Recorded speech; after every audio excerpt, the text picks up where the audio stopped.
속임을 분간하지 못하랴. 아멘. 오늘 새벽에도 하나님의 은혜와 평강이 우리 성도님들에게 넘치시기를 주님의 이름으로 축원합니다. 욥기서는 하나님의 주권 그리고 하나님의 통치하심을 욥의 고난을 통해서 아주 명확하게 보여주고 있습니다. 오늘 6장에 이르기까지 1장부터 시작되는 전개를 보면 1장에서 2장은 욥이 당하는 고난을 하나하나 소개하고 있고요. 그리고 3장에서는 욥의 탄식이 이어지고 있습니다. 고난으로 인한. 그리고 이에 대해서 4장에서 5장은 무슨 내용이 기록되어 있습니까? 욥이 나이 많은 친구, 가장 나이 많은 친구 중에 하나인 엘리바스가 욥에게 위로하는 내용이었습니다. 그렇다면 이 위로는 욥에게 정말 전달되었습니까?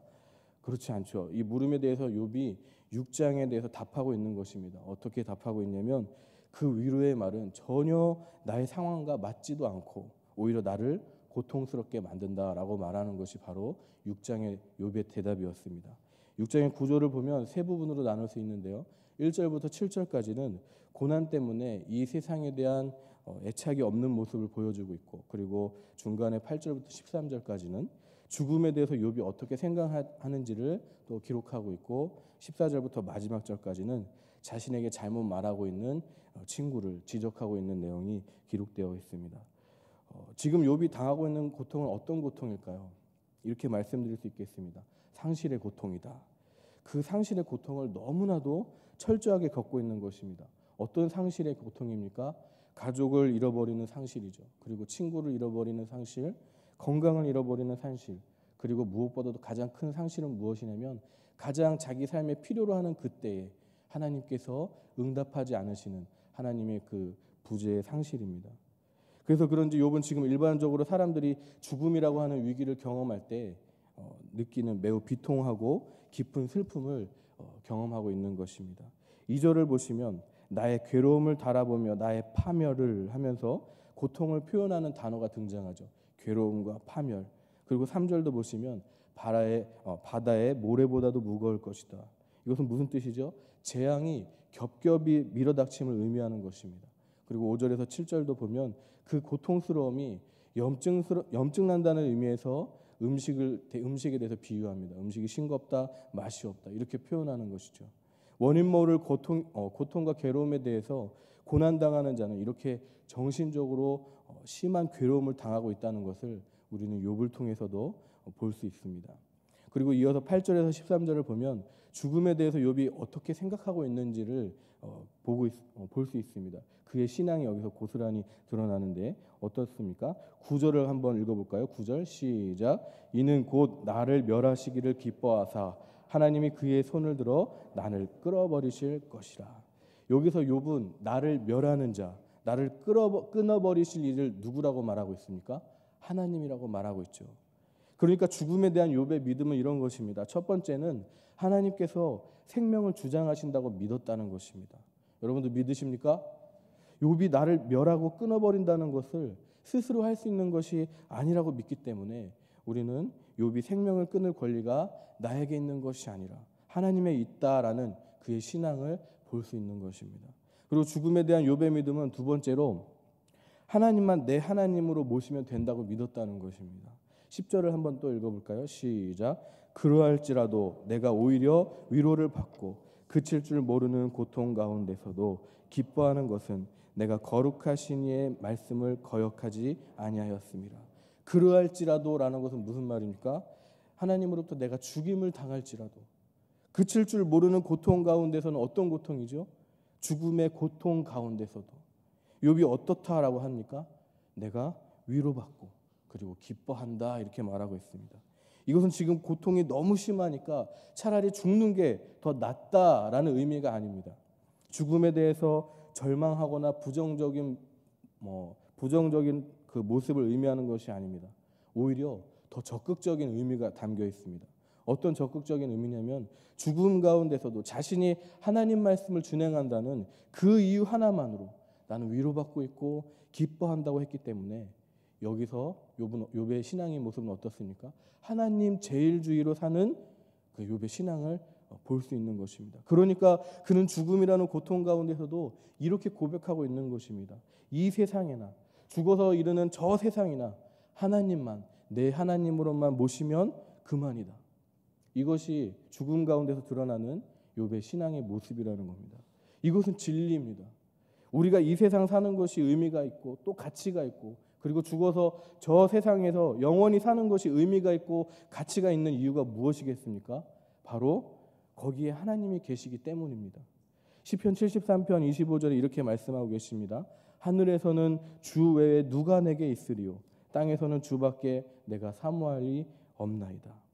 이 시편 기자의 고백이 우리의 고백이 되길 원하고, 우리도 죽음과도 같은 그 고난 한가운데서도 오직 욥처럼 하나님만으로 만족함을 누리고 오직 속사람을 하나님 한 분만으로 가득 채울 수 있기를 주님의 이름으로 축원합니다. 그리고 여기서 욥의 모습을 통해서 하나님 제일주의로 사는 것이 어떻게 사는 것인지를 또 볼 수 있습니다. 10절 다시 한번 읽어볼게요. 시작. 그러할지라도 내가 오히려 위로를 받고 그칠 줄 모르는 고통 가운데서도 기뻐하는 것은 내가 거룩하신 이의 말씀을 거역하지 아니하였습니다. 욥이 하나님 말씀을 지킨 것 때문에 보상을 받아서 위로를 받고 기뻐했다고 기록하고 있습니까? 아니면 하나님 말씀을 지킨 것 자체로 위로를 얻고 기뻐했다고 기록하고 있습니까? 후자죠. 욥은 하나님 말씀을 지킨 것 자체로 위로를 받았습니다. 이 같은 맥락에서 시편 119편 56절에도 이렇게 고백하고 있습니다. 내 소유는 이것이니 곧 주의 법도들을 지킨 것이니라. 하나님 말씀을 지킨 것 그것 자체만으로 그것이 나의 소유다. 다른 것은 내 소유가 아니다. 이렇게 고백하고 있는 것입니다. 이것 또한 우리의 고백이고 우리의 믿음이 될 수 있기를 주님의 이름으로 축원합니다. 그렇다면 욥이 하나님 말씀 지킨 것, 그거 하나만으로 위로받고 기뻐할 수 있는 이유는 무엇일까요? 도대체 어떤 장점이 있어서 그것만으로 만족할 수 있었을까요? 하나님 말씀을 지킨 사실이 곧 생명임을 맛보았기 때문입니다. 이것이 우리가 누리는 영적인 만족인 것입니다. 하나님 말씀을 지키는 이것이 우리 신자에게는 기쁨이고 그리고 즐거움이라는 것입니다. 예레미야 15장 16절에도 이렇게 증거하고 있습니다. 내가 주의 말씀을 얻어 먹었사오니 주의 말씀은 내게 기쁨과 내 마음의 즐거움이오니. 그래서 성경은 욥을 처음부터 어떻게 못 받고 시작하고 있죠? 소개하고 있습니까? 욥기서 1장 1절에 그 사람은 온전하고 정직하여 하나님을 경외하며 악에서 떠난 자더라 라고 소개하고 있는 것입니다. 욥뿐만 아니라 우리 가운데 누구든지 하나님 말씀을 지켜서 하나님을 경외하면 그것이 우리 삶의 가장 큰 유익이고 우리에게 양약이 되는 줄 믿습니다. 잠언서 3장 7절에서 8절에도 분명히 그렇게 기록하고 있습니다. 스스로 지혜롭게 여기지 말지어다. 여호와를 경외하며 악을 떠날지어다. 이것이 내 몸에 양약이 되어 내 골수를 윤택하게 하리라. 온전히 믿을 수 있기를 주님의 이름으로 축원합니다. 이어서 14절부터 마지막 절까지 욥은 엘리바스가 자기에게 위로하는 모습에 대해서 섭섭함과 서운함을 감추지 못하고 욥이 정면으로 반박하고 지적하고 있습니다. 어떻게 기록하고 있냐면 14절을 먼저 한번 읽어볼까요? 시작. 낙심한 자가 비록 전능자를 경외하기를 저버릴지라도 그의 친구로부터 동정을 받느니라. 이것이 무슨 말이냐면 큰 고난 때문에 낙심한 내가 믿음의 혼란이 와서 믿음에 아무런 힘을 발휘할 수 없게 된다면 그런 나를 위해서 친구인 너로부터 도움을 받아야 하지 않겠느냐. 그게 당연한 모습이 아니겠느냐. 네가 하나님을 경외한다면 불쌍한 자를 돌아보는 것이 마땅한데 너는 왜 그 모양이냐 하면서 지적하는 것입니다. 그런 뜻입니다. 욥은 이런 같은 맥락으로 엘리바스가 했던 말이 하나도 도움이 안 된다고 하면서 25절 그 말은 그 고통스러울 뿐이고, 그리고 27절에 마땅히 돌아봐야 할 고아를 버리듯이 나를 대할 뿐이다 라고 말하면서 엘리바스를 정면 반박하고 있는 것입니다. 욥이 지적하는 것은 엘리바스를 향한 것만이 아닙니다. 참된 경건이 무엇인지 오늘날 살아가는 우리들에게도 다시 일깨워주는 말씀입니다. 여러분, 참된 경건이라고 하는 것이 무엇입니까? 경건 생활이라고 하는 것은 어떻게 살아가는 것일까요? 말씀을 보고 말씀을 묵상하고 기도하는 것, 예배하는 것, 이것에만 국한되어 있는 것이 경건 생활입니까? 하나님을 향해서만 신앙하는 것이 경건 생활입니까? 예수님 당시 유대인들이 경건 생활이라고 한다면 기도하는 것과 금식하는 것 외에도 한 가지가 더 있었습니다. 그것이 무엇이냐면 주변 어려운 이웃들을 돌아보는 것, 구제하는 것, 그것까지 포함해서 경건 생활을 했다, 이렇게 말할 수 있는 것입니다.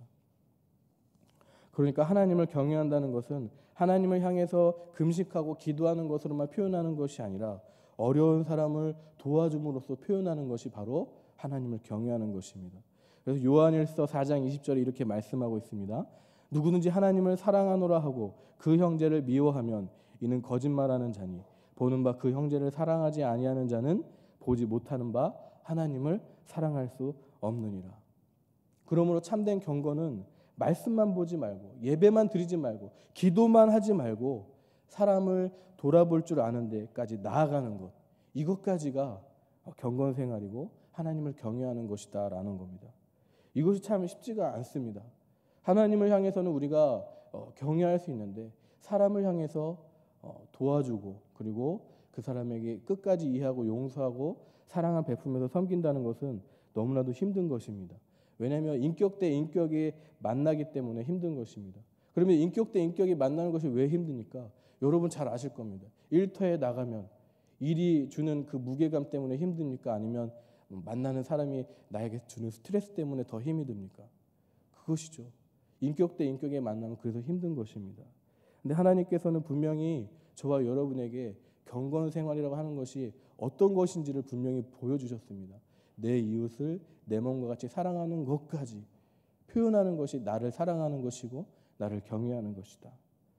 이것이 참 어려운데 그래서 갈라디아서 6장 9절에 저와 여러분에게 분명히 이렇게 하나님은 약속하고 계십니다. 우리가 선을 행하되 낙심하지 말지니 포기하지 아니하면 때가 이름에 거두리라. 믿으십니까? 하나님께서 우리가 그것이 어렵다는 것을 분명히 알고 계시고 하지만 인내하면 마침내 저와 여러분에게 갚아주신다고 하셨습니다. 오늘날 서로에게 인정이 부족하고 또 이해가 부족하고 용서가 부족한 시대에 하나님을 경외하는 마음으로 사람을 돌아보고 사람들을 온전히 사랑하실 수 있기를 주님의 이름으로 축원합니다. 오늘 이런 일을 행하는 데 있어서 박윤선 목사님은 신자가 좋은 조건을 갖고 있다고 말씀하십니다.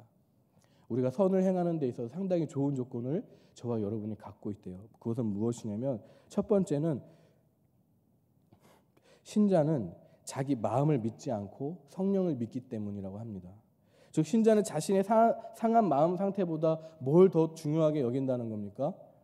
성령님의 뜻을 따라 굴복하는 것을 더 중요하게 여기기 때문에 그래서 선을 행하고 실천하는데 더 좋은 조건을 갖고 있다라고 하는 것입니다. 그리고 두 번째는 신자는 환경을 탓하지 않기 때문입니다. 신자는 환경이 좋을수록 용기를 갖는 것이 아니라 하나님을 믿음으로 용기를 얻기 때문에 그래서 신자는 어떠한 환경 속에서도 선을 행하고 실천하기에 좋은 조건을 갖고 있다. 이렇게 말씀하고 계시는 겁니다. 그리고 세 번째는 신자는 속히 열매를 보려고 하지 않는다는 것입니다. 수많은 사람들이 낙심하는 이유가 무엇이죠? 속히 열매를 기대하다가 그 열매가 빨리 이루어지지 않으니까 낙심하는 것 아니겠습니까? 근데 신자는 인내함으로써 하나님의 약속을 받는 자들이기 때문에 견딜 수 있다라는 것입니다. 그래서 선을 행하고 실천하기에 더 좋은 조건을 갖고 있다라는 것입니다. 이런 좋은 조건 속에서 우리가 선을 행할 수 있기를 주님의 이름으로 축원합니다. 오늘 주신 6장 말씀을 통해서 욥의 분노와 슬픔으로 가득 찬 이 6장을 살펴보면서 우리는 다시 한번 크게 두 가지로 교훈을 받을 수 있습니다. 첫 번째는 4절입니다. 전능자의 화살이 내게 박힘에. 여기서 욥은 자기의 당한 고통이 하나님이 보내신 것이라고 합니다. 이 말은 그래서 하나님이 나를 원수로 본다고 여기는 것이 아니라 욥은 그 고난 중에서도 하나님의 주권을 말하면서 하나님을 믿고 있는 것입니다. 어떤 교훈을 우리에게 주는 것이죠? 환난과 고통이 하나님으로부터 오는 줄 아는 자만이 하나님께 기도해서 문제 해결을 할 수 있다라는 것입니다. 환난과 고통이 우연히 임한 줄로 여기는 사람들은 어떻습니까? 그 해결 방안은 도대체 찾을 수 없습니다. 우연을 믿는 자들은 소망은 없고 영원히 비관적일 수밖에 없습니다. 우리의 모든 삶의 문제 일거수일투족을 우리는 하나님께 기도하면서 문제 해결받는 모두가 되시기를 주님의 이름으로 축원합니다. 그리고 두 번째 10절입니다. 그칠 줄 모르는 고통 가운데서도 기뻐한다고 말씀하고 있죠. 욥이 그러했듯이 저와 여러분의 삶도 환난 중에서 기뻐할 수 있다는 뜻입니까? 없다는 뜻입니까? 기뻐할 수 있다는 뜻입니다. 로마서 5장 3절 말씀에도 다만 이뿐 아니라 우리가 환난 중에도 즐거워하나니. 근데 여러분 보십시오. 실제로 그렇게 할 수 있는 자가 어떤 자겠습니까? 환난 중에서 누가 즐거워할 수 있을까요? 무기력하게 넘어지는 것밖에 없는 건 아니겠습니까? 근데 환난 중에서도 즐거워할 수 있는 자는 어떤 자입니까? 오직 하나님의 말씀을 지키는 자뿐인 줄 믿습니다.